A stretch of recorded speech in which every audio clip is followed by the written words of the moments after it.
మళ్ళీ అంత శక్తివంతమైనది ప్రదోషకాలము. దోషం అంటే చీకటి, ప్రదోషం అంటే చీకటి పడడానికి ముందున్న కాలం. ఉత్తర సంధ్య, ఉత్తర సంధ్య కూడా అంత శక్తివంతం. ఏ కారణం చేతనైనా రాత్రి బాగా బడలిపోయి ఉంటే ఎప్పుడైనా ఒక్కసారి సూర్యోదయ సమయమునందు నిద్రపోతున్న దోషాన్ని మన్నిస్తారు. అందుకే ప్రాయశ్చిత్తార్ఘ్యపూర్వక సంధ్యావందనం గరిష్యే అని అనుమతించారు. పడమట సంధ్య వేళలో నిద్రపోవడానికి వీలు. నాకు బాగా గుర్తు, నాకు చిన్నప్పుడు టైఫాయిడ్ వస్తే పడుకుంటే మా అమ్మ ప్రదోష వేళ అవుతోందిరా, ఒక్క పావు గంట కుర్చీలో కూర్చోని బలవంతంగా లేపి కూర్చోబెడితే నాకు చాలా బడలికగా ఉంది. ఏమిటి ఇప్పుడు కూర్చోమంటుంది, పావు గంటను కూర్చోలేకపోతున్నాను అనిపిస్తే ఒక్క 10 నిమిషాలు తాడు, 10 నిమిషాలు ఉండు, 10 నిమిషాలు ఉండి పడుకో, 10 నిమిషాలు ఉండి పడుకో, పడుకోకూడదలా, పడుకోకూడదనేది మా అమ్మ. మా తల్లి ఆ రోజుల్లో ఎందుకు నేర్పిందో అర్థం అవుతూ ఉంటుంది ఇప్పుడు. కాబట్టి ప్రదోషం చీకటి పడడానికి ముందున్నటువంటి ఉత్తర సంధ్యాకాలమునందు సూర్యాస్తమయం అవుతూ ఉంటుంది.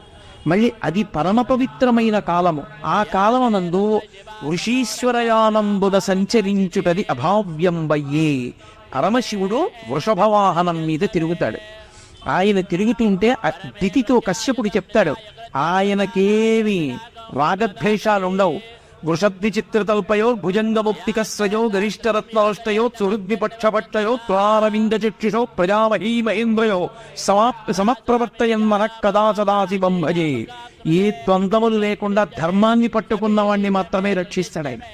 కాబట్టి వశీశ్వరయానంబుల సంచరించుటది అభావ్యం వయ్యే. ఎలా ధర్మమున్ వీడగం. పరమశివుడు తిరిగే సమయం అమ్మా.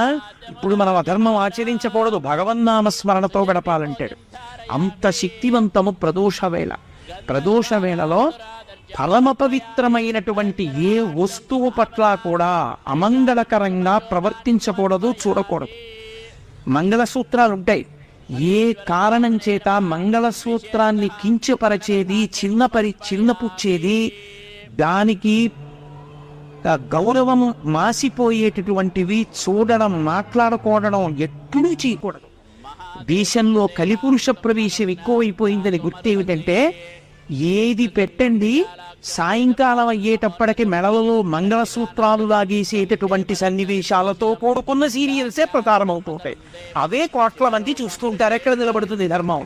కాబట్టి ఎక్కడ ధర్మం ఉంటుంది అంటే కాలము దేశము ముడిపడడంలో ఉంటుంది. అందుకని ప్రాతకాలమునందు నిద్ర లేవాలి. ప్రాతకాలమునందు నిద్ర లేచాడు, 88 నిమిషముల ముందు నిద్ర లేచాడు, బాగుంది.